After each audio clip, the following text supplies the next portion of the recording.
So this is all prelude, obviously, to, as I said at the outset, 102 days of campaigning. Jen, I'm curious whether you think you have seen now in these two conventions, and all three of us were at both, how this fall campaign is going to play out. Not who's going to win, but what this conversation is going to be like. Well, boy, the lines of demarcation, as you were saying earlier, just couldn't be clearer. I mean, you put their acceptance speeches and their conventions side by side, and they have completely different views of America and completely different views of what they are going to do going forward. I mean, Donald Trump had his famously dark, gloomy speech where, you know, everything at home and abroad is in peril. And Hillary Clinton's speech kind of mixes up a sense of, you know, of optimism, but also, you know, acknowledging that things could be better.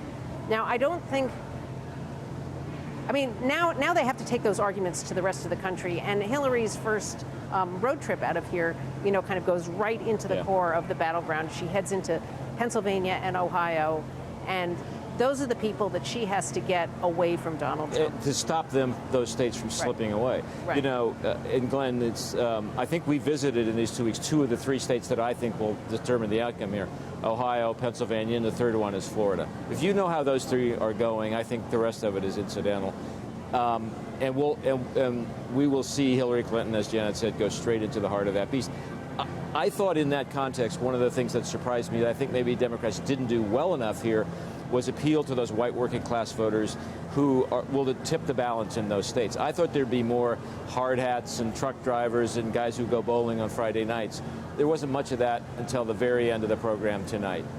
I think that is exactly what this election is about. It's a battle over the white working class and the American working class writ large, and 2 very different approaches to that, where Hillary Clinton is promising some protection, some help, the minimum wage and all of these other things. Donald Trump is saying, I'm going to level the playing field, I'm going to lower the taxes. And between those 2 things, I think you also have the American people are going to decide, who do they believe? Donald Trump says it wasn't a dark message, it was just the truth.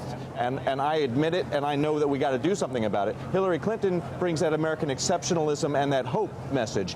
Which way the American worker is going to go and how they feel, I think that's what's going to determine in large measure where these swing states go. The one thing I think we know, Janet, is that we're seeing these 2 candidates in about as likable a form as we're ever going to see them, because I don't think it's going to be a pretty campaign. If people don't like Hillary Clinton and Donald Trump now, and they don't very much, I don't think there's going to be a whole lot going on in the next 100 days that are going to make people like him more, because this could be very ugly. Right, and that was really why this convention was particularly important for Hillary Clinton, because her high negatives, the fact that she's seen as unlikable in a personal way, were so high. That's why there was so much emphasis on, you know, her softer side and the family story. She's not going to be able to tell that story anymore. Yeah. Donald Trump's going to just go after her in a negative fashion, and Trump in the same way. I think he actually spent less of his convention airtime trying to become a likable person. Yeah. I think he decided to just drill down on that I'm the tough guy profile. And well, not just him. The entire convention was built around, he's a tough guy, should be in jail. I mean, that's how subtle this conversation is going to be for the next 100 days. And you know, as you say, between now and then, it's almost, you almost want to fast forward, and could we just get to the voting now? Please. We know everything we're going to need to know. Well, we do have, although I will note, Glenn, that we have 3 presidential debates, and I think as soon as the dust settles from these conventions, I think people are going to realize those debates are really going to be crucial here, because it's going to be really important, because that's going to be the chance for Donald Trump, for example, to come back and say, actually, I understand the issues and I have answers, and I'm going to give you some clear answers. It's going to be a chance for Hillary Clinton to really draw her contrasts and continue to show the message of hope that she's bringing and whether she has the solutions. So they're both going to have some salesmanship that they need to do here, and that's where it gets down. Up until now, it's been the primary battle. When we get into these debates, it's the one-on-one, no distractions, let's hear the message. And I think that's where we're going to see the American people are going to be swayed one way or the other. I do think they're still important. I don't think all of America has made up its mind yet.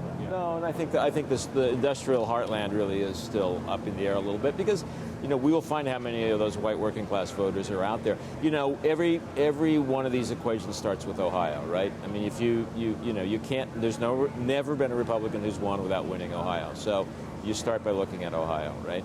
Right, and that's a state that, you know, Hillary Clinton's people even admit that that's going to be Yeah. a tough state for them. Yeah. And it has kind of all of the elements that challenge Hillary Clinton. They've got this big kind of corner of the state that's coal country, and Donald Trump really has the possibility of making real headway with Democrats in that part of the state.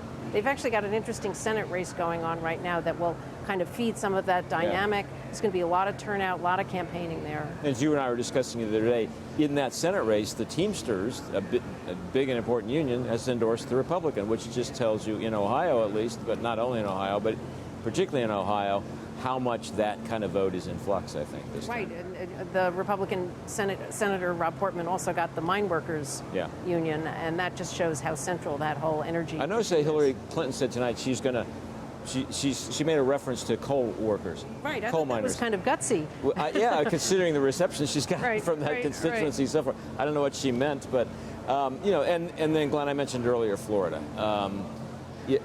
I think that the ace in the hole that Democrats think they have in that state is Hispanics. Huge Hispanic registration drive underway in Florida.